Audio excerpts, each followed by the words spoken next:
I'd like to know where the chicken came from. Where the chicken came from. Where did the chicken come from? So now Fuster has a personality of his own. Of all the things, this has been a big and exciting week this week.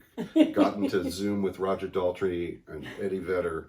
But, Yay! but to have my friend and someone who I have actually worked with in my green screen living room, Darlene Love, is just, that's just amazing. I am so grateful to be a part of this because we as entertainers, you know, we get asked to do a lot of things anyway.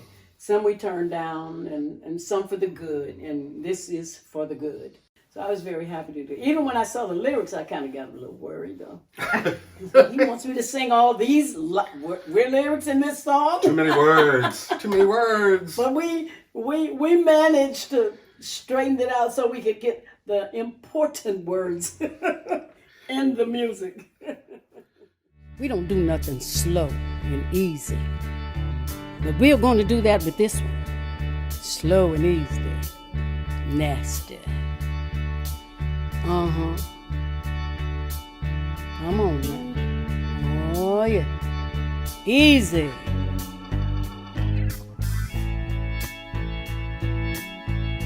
Uh-huh.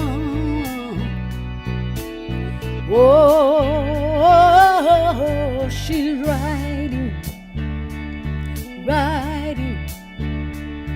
a bestseller. So now what we have is a website that is www.fustercluckmusic.com, where you're going to be able to see Proud Mary like you've never seen it before, and all our other videos, whether they're parodies or not. You know, I guess the question that I want to pose to you is that, why does music matter? You know what? I think it matters more than anything. I think I always go back to the Bible days when David, King David in the Bible, played for King Saul. And it always said he was miserable. And whenever he was miserable and had these spirits that he wasn't feeling good or whatever, David would play on the harp. So we know from eons and eons ago that music is soothing.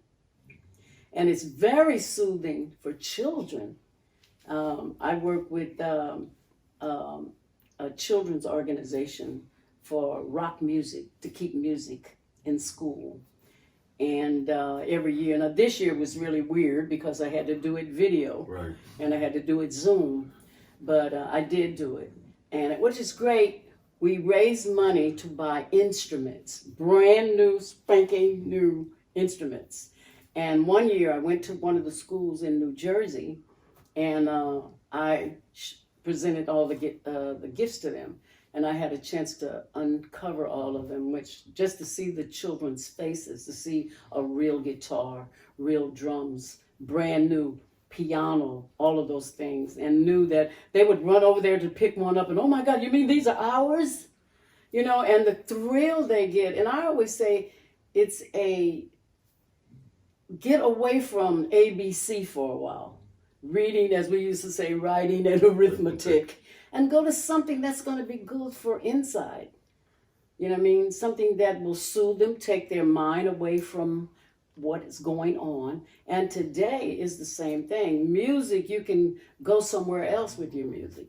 You know, you don't have to be stuck anywhere with music. So interestingly, what's it like? I'm really curious. What's it like for you in the Zoom world? In the world, like, I haven't asked anybody that yet. Well, I'm glad you asked me that because I'm not a techno person. I'm the singer. I know when it's too loud or when it's not loud enough or I can't hear the band or with those things. We got the techno person right over there. That's what I was getting ready to tell you. Okay. And my husband had to learn from scratch how to do this, but my husband is really wonderful because Why don't you come in here? When Elton decides that he wants to learn something, he will read. Okay. And he'll read, and he'll read, and he'll read, and he'll read. Just and wave. He just, honey, can you wave Come just on, a little wave. bit? He never likes the camera, so you guys are getting the first. But this guy is so cool. That's it. You be cool. Thank you. And so little by little, we kept saying, okay, well, if we're going to do this, knowing me, he knows me, I want to do it right. I want to do it professional as you can on Zoom.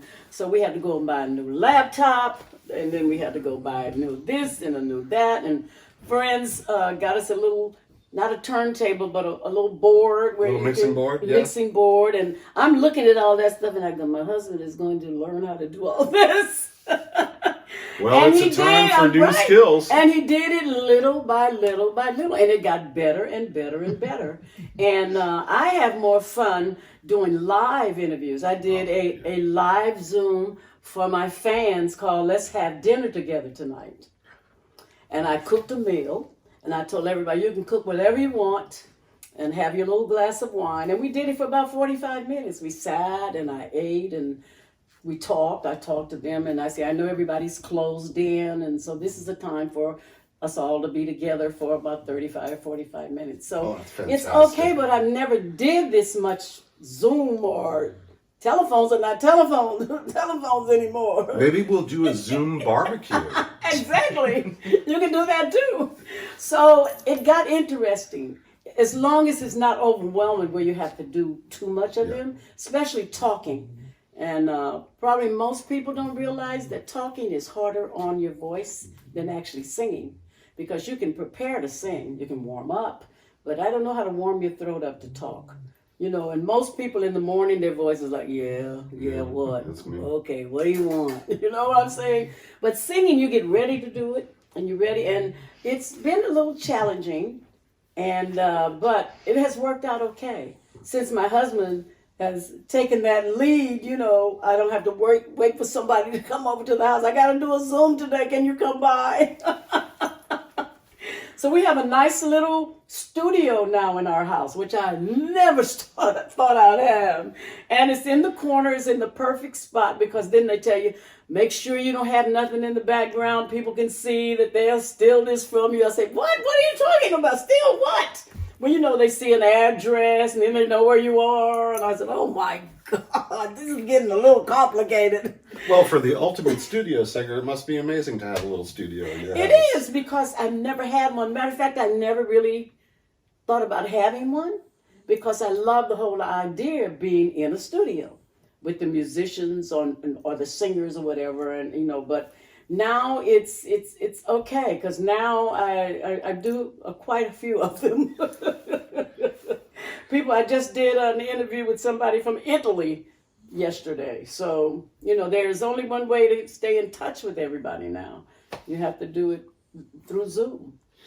So we're going to try to drive your fans. We're going to put this out all over your social media. I mean, we're going to try to drive your fans and everybody else to www.fustercluckmusic.com. Say that word again? Fustercluckmusic.com. And you can buy t-shirts and hats and onesies and bandanas for your dogs.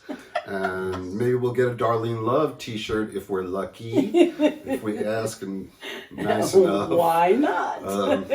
And you can help support Music Cares, which is an amazing organization where a portion of our profits will go to help musicians and their families in this really, really desperate time of need. We feel like we'll be the last to go back to work, I think. I think so. The way things are looking, I don't know when Broadway will ever open again, because it's an in-house, and those seats are so close together in those theaters that you don't hardly have room to sit in the seat. Yeah. You know, whenever I go, thank God I'm lucky enough, I can get the seats that are right on the corner. Just get the aisle seats. So that makes it at least a little better. I feel a little that I'm not so stuffed in. Yeah, right. It's tough under normal circumstances. So, you know, I think we are going to be probably the entertainment field, because everything mostly is done indoors. You know, 2,000-seater, 4,000-seater. But, other people need outdoor to do their things. So I really do. I've done a few things for Music Care. And what people probably don't realize with us, it's harder because we need them to do it. That's right. We need our fans to work. And we've never had a place where we couldn't work.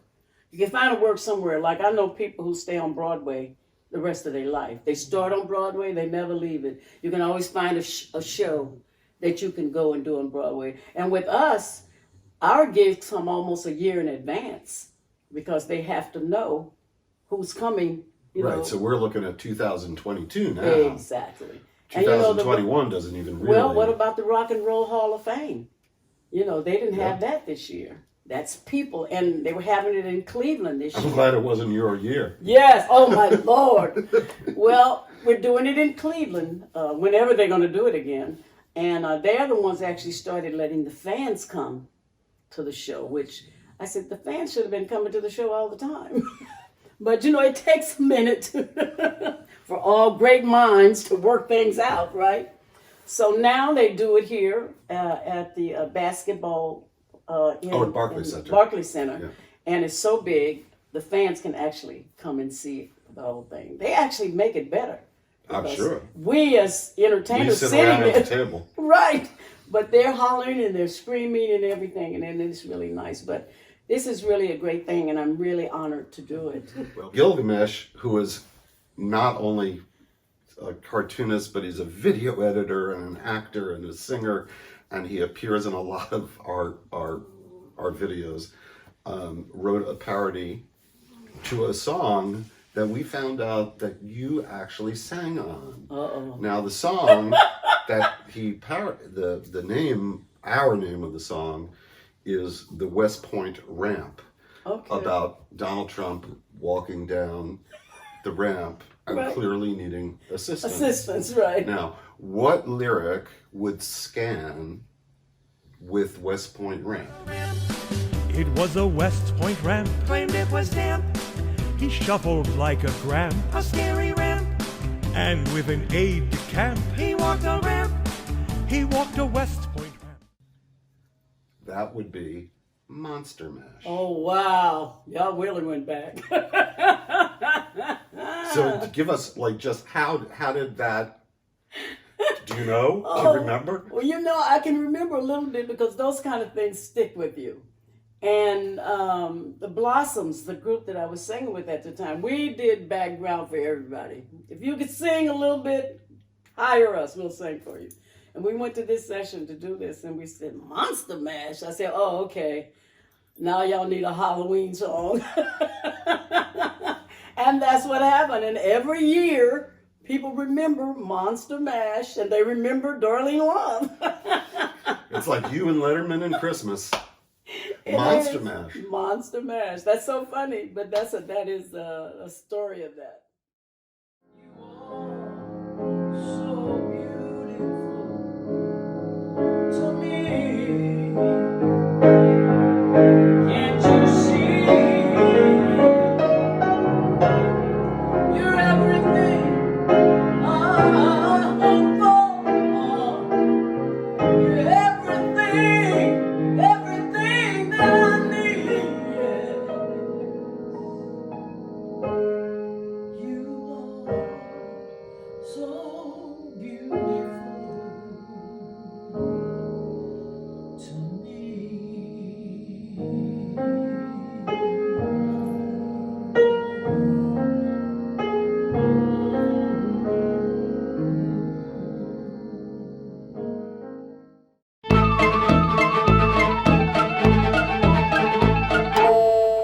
Hey, Fustercluck!